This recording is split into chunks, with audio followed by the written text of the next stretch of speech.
Hey there, it's Tom Ryan, founder and CEO of ICR. Before we get into the next episode, I wanted to ask that you subscribe to the show. It'll help us get even more unique and interesting guests on the podcast and in turn continue to educate management teams and the growing ecosystem that creates value for fast-growing private and public companies. And while you're at it, head over to Apple Podcasts and leave us a 5-star rating. Very much appreciated.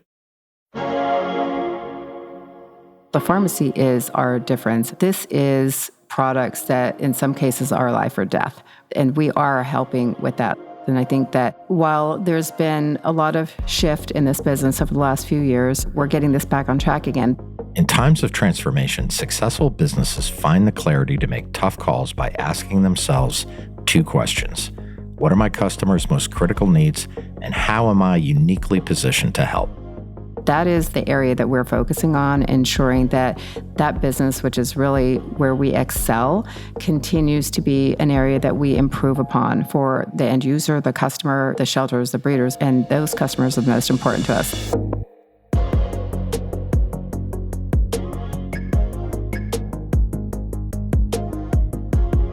Being a public company can be hard.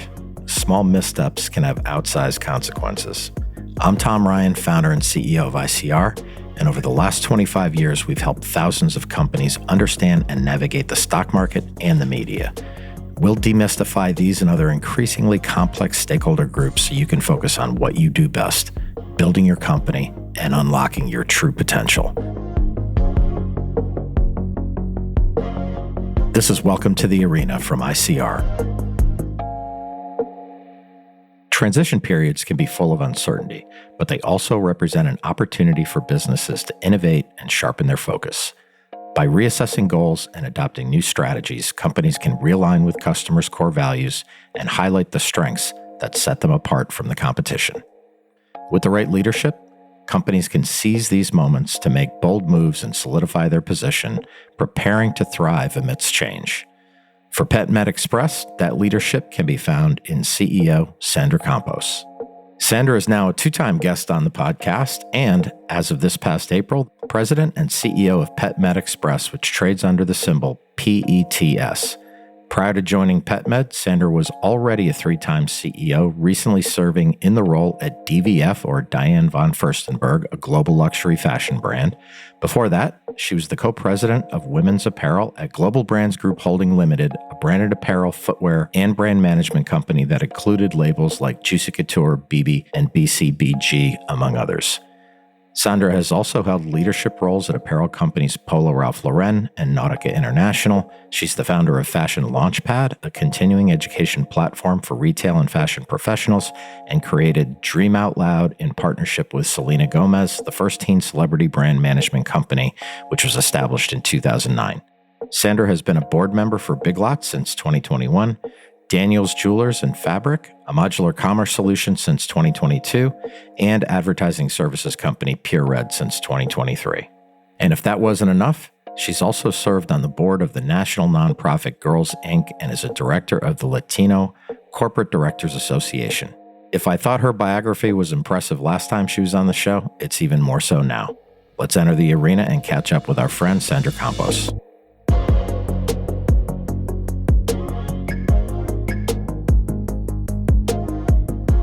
For those people that don't know, you obviously are kind of new in this role, probably drinking from the fire hose. Tell us about PedMed Express. What do you guys do every day? Oh, goodness. Well, first of all, I'll go back a little bit because I was on the board of directors of PetMed for a year prior to joining as the CEO late April, early May. And so I had a bit of a head start, but the reason that I joined the company is because I'm passionate about animals and retail and the consumer. And so all of these things aligned for me. I have 8 horses, 2 dogs, and a cat, all of whom are rescue. So having a mission that's deeply rooted in terms of helping animals find homes and making sure that we provide products and services to help them stay healthy and have a long life is really what we do at the core of everything that we do in terms of the products and the services within our ecosystem. That's the goal, to make sure pets live a longer and healthier life. Yep. And who are your customers? I know you have millions of them, but who are they? How do they interact with your company? What do they use you for? Well, PedMed Express and PetMeds, that's one part of the business, and that's the biggest part, obviously. But we've been around for 28 years. So it's been a public company for a long time. It was the pioneer in the online pharmacy, pet pharmacy space. So we've had more than 11 million customers that we've served. We have a couple million active customers that are still very loyal, and 10% of those actually still call in the 1-800-PetMeds number, which is what this business started as, was 1-800-PetMeds. Back when we were using rotary dial phones. This was the internet boom, right? It was kind of like the original internet boom company. Absolutely. Yeah, I remember. Yes. So a really great business model, and obviously pioneering the space, and it was very profitable for a long time. And, then of course, business changed, competition ensued. So we've been doing a lot in the pharmacy space. That's the jewel in the crown that I talk about a lot, because we're very good at pharmacy, and we have licenses across all 50 states. And it's been a big part of our business, not only in the past, but our business currently, and part of the growth as well, and what differentiates us. You mentioned your passion for animals, and that's obviously one reason why you jumped in from the board to the CEO role. It's probably something you didn't have to do. What did you see in the company and the stage of where the company's at that matched your skill set at the moment? One, we are an online retailer. And at the end of the day, we're a healthcare company as well. So combining those two, having had the digital experience for decades, the retail experience for decades, building brands and really making sure that we engage with consumers, that's what I've been doing throughout my career in various categories. And so that was a natural to understanding just how we can communicate, engage, and grow our customer base. But then as it relates to the pharmacy, from an opportunity standpoint, this addressable market is enormous. And the fact that it's as large as it is, the fact that we've kind of just started scratching the surface over the past 28 years with who that customer is, that opportunity was what really was driving me, not only from a transformation standpoint, but also just the fact that there's opportunities no matter where I looked. Yeah, and that total addressable market is like well over $100 billion, right? Correct. Yeah. When you got under the hood of the company, and obviously you were a board member, but the board role is definitely different from being in the CEO role. What did you see? What were your first priorities when you got in there in April of this year? Yeah, well, thank you for clarifying that, because that is 100% correct. You see some things as a board member, and then obviously you see different things when you get into the role. And the first order of priority was really taking a look at a business that we had acquired 1.5 years ago called Pet Care RX, and looking at the organization in terms of consolidation. That was the first priority, of consolidating the two businesses, because they were operating independently. It was really about consolidating first and foremost, so that we reduced our expenses, our cost structure, our dependency on multiple agencies that were ultimately doing the same thing, and that we were not competing with each other from a digital and performance marketing standpoint. And let me interrupt you. That's a pretty material cost savings number. I think that's a public number, like in $4, $5, $6 million run rate kind of cost saving. That's material. Yeah, it's a $5.1 million cost savings on an annualized basis. And yes, you're right. And that was the first thing that we needed to take a look at. So we've been doing it over the past couple of quarters. That would be both internally from an infrastructure standpoint, as well as externally from our partnerships. Again, the agencies, whether that's through IT, marketing, et cetera. Cool. And I know the second order of business, and they were probably happening at the same time, although the outside world didn't see it. You really kind of reorganized senior management. Maybe you can tell me about your current senior team, how great they are, and really, how did you find the right people for the right slots? Well, one is I looked at it, again, from a retailer standpoint. So looking at it to say, we're a retailer, we need to be focused on how we communicate with the customers, and we needed to evolve our technology and modernize it. So the first person that I brought in was Umesh Shripad, who is our CTO and CDO. Umesh's background, he had experience between Overstock.com, IKEA. So scaling a business was important. Being part of transformation was important for me as I looked to the individuals that I was bringing on board. Also, from a chief operating standpoint, we have our COO, who is Caroline Canigliano, and she came not only from venture capital, but also having been a part of scaling and growing businesses. And she had been working at Primary VC working with technology companies and working with retailers. So really understanding the dynamic that was taking place in the ever-evolving retail landscape. Our CMO, Carla Dodds, we brought in, who had experience at Walmart and other retailers, both globally, from really customer behavior dynamics and understanding the change and the shift in those and the consumers today. We just recently brought on our CFO, Robin Dillia, came from 24 years at Bed Bath & Beyond, obviously having scaled that business pretty substantially from, I think it was $700 million when she joined the company, and obviously into the $11+ billion range. So she saw a lot. Super excited to have her. She just joined us a few weeks ago. We have a CAO, Doug Krulik, who also came from retail and really understands acquisitions and consolidations of businesses, ERP needs, and just really modernizing a lot of the finance and what we can do to automate, what we can do in terms of how we're incorporating new technologies that simplify the finance teams day to day. Yeah, that's impressive. I always think like if you have a half a dozen great people, you can take over the world. Going back to the business, the one thing we talked about is the total addressable market, the passion that people have for their pets. It's a industry that a lot of people want to get into. What is the company's points of differentiation? Kind of how are you different than the landscape out there? Because that can be confusing to people that don't really understand the industry or really know what each company is doing. Mm-hmm. Well, the first part is going back to the pharmacy. So we have at the core of our business is our pharmacy. And that is not an easy thing to set up because every single state has a different requirement in terms of regulations, compliance, et cetera. So we have licenses across all 50 states, both of our pharmacies, both located in New York and Florida. Each of our pharmacists in charge have those licenses. On our side, we have certain controlled substances that we are the only online e-commerce players who have that, and there's some pretty significant ones. Gabapentin's one of them. While other retailers have the availability, they won't be able to ship across the country. We can. So that's a real core differentiator.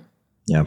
And I would imagine with having that kind of head start and setting up that infrastructure across the country, it almost creates a recurring revenue model for you. Maybe talk more broadly about the economic model, how the company makes money. I think you have over 50% of your customers are kind of active subscribers on auto ship, as you mentioned maybe earlier. Yes. So 56% currently of our active customer base are on auto ship, and that is actual auto ship orders that go out on a monthly recurring basis. So that is purely a very true number there.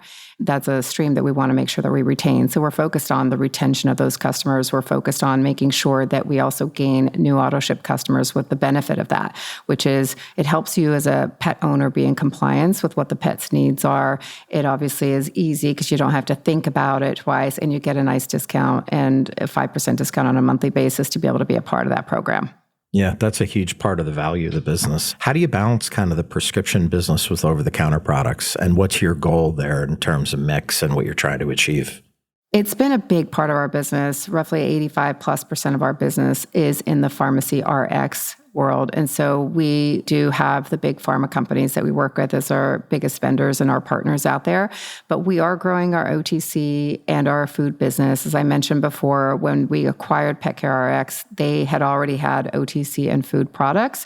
In addition to that, we are developing our own private label, which we've had a little bit of, but we're actually going even further and even deeper into private label products because we believe that as a brand that has been and has stood for pet health and wellness in this sector, we have a really well-established reputation, credibility, and expertise that we can bring to market with these products.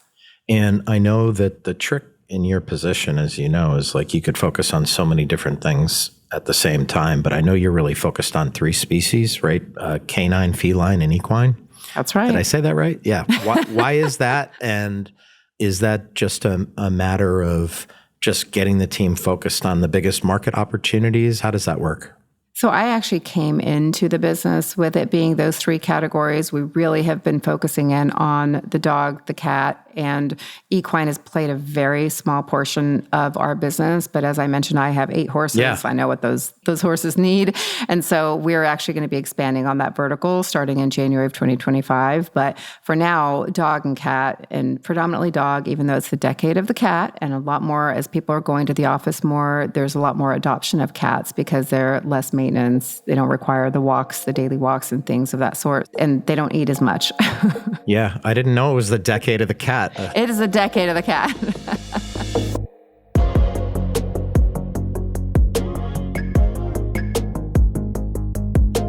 Whether it's cats, dogs, horses, or something a bit more exotic, the bond people share with their 4-legged family members runs very deep. We all know someone who would do just about anything for their pet, but even the biggest animal lovers feel the squeeze when the economy shifts. Sandra and I talked about how changes in the macro environment are impacting PetMeds' business and what that means for them going forward. Well, consumers are still consumers, so they're going to be impacted by the macro, whether it was COVID, inflation, job insecurity, the inflation in terms of food and just the necessities. And so what we have seen, because we work so closely with veterinarians and a lot of our business being RX requires prescriptions. So that relationship and partnership is a very critical one for us. So with that, we have seen that even our core customer who has a very healthy household income, $100,000 to $200,000 household income, that core customer is still scaling back a bit more in terms of either they're not providing the prescription as often, they're not going to the veterinarian as often. So they are thinking twice before they do it. And I've been spending time on the call center calls, listening to customers, and it generally is people saying, so is there a deal today? Is there a coupon today? So we are hearing that the compression is real, the spending is, while they in some cases can, it's definitely one that they're thinking twice about. So we are seeing a very promotional cycle, absolutely, for sure. And that is not going to change before the end of this calendar year. Yeah. Well, look, your whole career has been about understanding customers and what they want. You talked earlier about making sure you're on top of retention and frequency of purchases and things like that. Can you give us 1 or 2 examples of kind of initiatives that you've implemented that kind of really zero in on that kind of retention and driving repeat purchases and just creating more options to solve challenges for your customers? They might sound simple, but certain things that we've done, but just even refill reminders, if you really think about how, even from a human standpoint, if you don't have and take that entire pack of medicine or you have refills and you forget, we are sending refill reminders, and those have been extraordinarily helpful to our customers. It is something that's helpful, beneficial, and of course, at that point in time, then they go back in and place another order. So that's one part, just even simplifying our process online, where when you set up an account, you now have the ability to make changes to how regularly you want those refills, how often you want to be notified. Again, sounds simple and foundational, but when these things didn't exist, now we're actually helping the customer, we're retaining more of them. Just email flow and being able to provide more information and really providing some education has really helped us also retain some of these customers, just the way that we're communicating and at the time in which we communicate. Yeah. And then when you think about the different products you referenced, over the counter and private label, I assume that you're looking to develop more products and maybe different price points and options. Maybe talk a little bit about kind of commitment to innovation and products and different offerings and other ways to serve your clients. We're really focused on ensuring that our promise to help provide healthier solutions for pets also is science-backed, and that we are really providing fewer ingredients, cleaner products, things of that sort. So we currently have some private label products, and they are our opening price point, the entry price point to those categories. We'll continue to do that, but we're also doing it in a way to where it's uniquely special and or providing that clean ingredient. Everything that we're doing on the human side is absolutely something that people understand on their pet side as well. Whether it's gut health, which is something big now, whether it's mobility, whether it's mental health, and the pets have that too. They help us with our mental health, but they also have mental health. You leave and you leave them alone, they get lonely, all those things. They're fearful and anxious when there's fireworks or storms and other things like that. We have products for it. So in those categories, we're really focusing on ensuring that we have accessible and opening price points. That's amazing. And, what that really speaks to is the integrity of the products and commitment to excellence and health. I have to imagine you have a veterinarian advisory board that kind of consults with these kinds of things. Maybe talk about that advisory board and how they help you get better as a company. Well, thank you for that, because as I mentioned earlier, it is a critical relationship for what we do, and the credibility over these 28 years that we've been in business, the reputation, and the ability to understand and know what the veterinarians are prescribing for pets, that's what's going to make our business successful. So the Veterinary Advisory Board that has been set up now, I want to say for more than a year, that board consists of 5 members that live across the country who have decades of experience, and they do have the decades of experience in not only in academia, but also in their own practice. Some of them are part of larger clinics, some of them have their own clinics, and those 5 members come together on a monthly basis to really talk about, and in some cases we've kind of brought to the table asking more questions about whether that's the partnership that we can have with veterinarians. For example, there's a product that is something that requires or should have an anti-itch shampoo with this medication that gets taken. They help us on the product recommendation aspect. So within our engine, within our technology, we're able to take those insights and those learnings and apply it to where when somebody's on a product page and looking at a specific product, they can also see, oh, by the way, you should look at this anti-itch shampoo because your dog will be itching after you take this medication. So things of that sort they're helping us with as well. So that's really been beneficial to us because we're hearing from their expertise of where we might be missing, where the opportunities lie, and hopefully taking more advantage of that. You mentioned technology several times throughout the interview, and there's so much going on, and it sounds like you have an amazing person that you put in that spot with like AI. How does technology play into the continued role of the business? And based on your understanding of what's capable today, how does that really help you in the next 3 to 5 years? How could technology solve more problems and really address the needs of customers where they are? Well, one part is just playing catch up. And truly playing catch up at this point is to be able to create a personalization engine that helps customers so where they don't have to scroll through 600 pages. They can actually get that personalized recommendation based on behavior, based on their pet's needs. And so a lot of what we're doing from a marketing tech standpoint really helps enable personalization and an easier, more seamless journey throughout from the beginning to the end. So that's not as clunky, a fewer clicks to be able to actually get to a point of purchase. And that's an important part. It, again, something that sounds so simple, but at the end of the day, it is not, and it is really critical to being able to convert a customer. In addition to that, things like buy now, pay later. There are options out there. They've been existing. We haven't had it. So we're adding those type of elements to our site in terms of the customer experience. And AI plays a role into that because machine learning is going to learn what our customers' behaviors are, and we have information about breed and age, and we obviously have 100,000 plus veterinary clinics in our system and millions of people in our database. So we have a lot of insights there as well that are going to help us turn those insights into ensuring that we carry the right products, ensuring that our messaging is on point, again, at the right time, because we're a needs-based business. At the end of the day, you're coming when you need products, and so we want to make sure that we have the right products for what people need. There's simple things that are categories now that are becoming more important. Obesity, as an example. 60% of dogs in the U.S. are obese. I have a fat dog. I do too. Yeah, we're trying. I do too. But there's things that we're going to show that help, obviously, as you're trying to make sure that your dogs are in shape. Because what ends up happening is you have ACLs, you have knees, you have joint problems, hip problems, and everything else that we do as humans as well. So there's a lot of areas that we're really trying to target in terms of the preventive aspect, and then from a chronic perspective, making sure that we are catering to all those illnesses and the symptoms that come from that. Yeah. As I hear you talk about everything that's going on in the company, it seems like, you really have an amazing runway, and then obviously solving more challenges for customers and meeting their needs.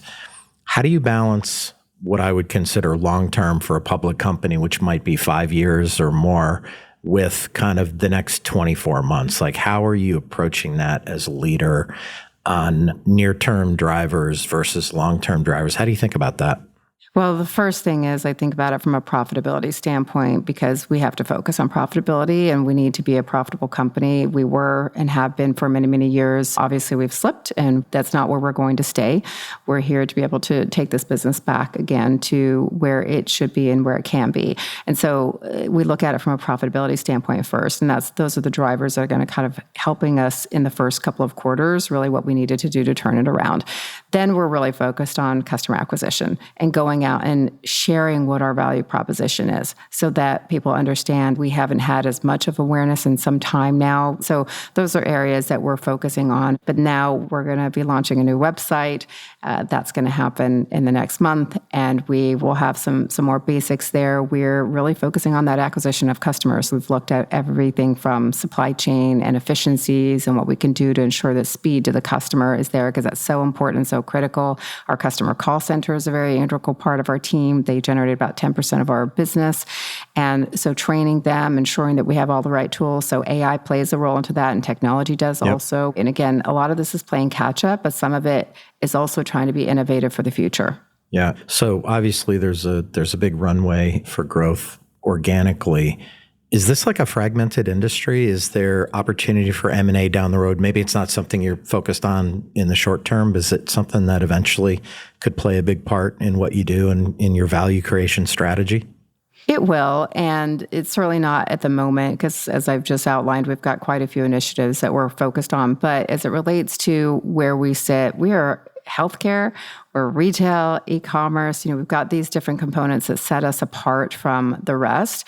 And there's different areas that I think we can play and we can win. And we're trying to ensure that we build those partnerships within our ecosystem so that we can actually have greater value, not only to the veterinarian, but also to the consumer, and have that symbiotic partnership across all three. That's great. I had one last question, Sandra, which is when you sit down with investors and you're telling the story about the business, is there something that they miss about the story that relates to the value that's inherent in the business? A lot of people are just modeling stuff on spreadsheets. They don't really sometimes see the different assets in the business that aren't reflected in the financials. What do you see as the most valuable parts of the business that maybe the average investor doesn't see? The pharmacy is our difference. This is products that in some cases are life or death, and we are helping with that. And I think that while there's been a lot of shift in this business over the last few years, we're getting this back on track again. That is the area that we're focusing on, ensuring that that business, which is really where we excel, continues to be an area that we improve upon for the end user, the customer, the shelters, the breeders, the others that are consuming products that we serve. And those customers are the most important to us. So I think that when investors and analysts are looking at this business, and sometimes it gets a little bit confusing. Are you e-commerce? Are you retail? Are you healthcare? Like, where are you? And we kind of play a little bit of all of those. So we're also, as we're realigning where we fit and why we're different, that continues to stand out more and more, that it is about the pharmacy and the products, as I mentioned to you before, that we're the only ones that can ship across the country. It is a huge point of differentiation. The generics that we actually can deliver that are of great value to the consumer and to the level and to the speed and scale that we can do it.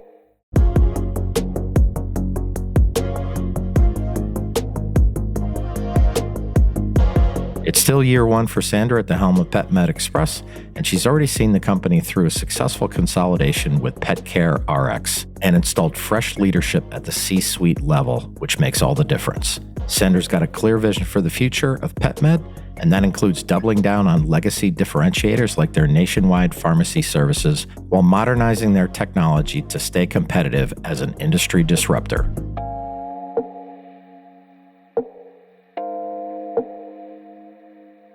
At Welcome to the Arena from ICR, we're working really hard to bring you exciting guests and great content.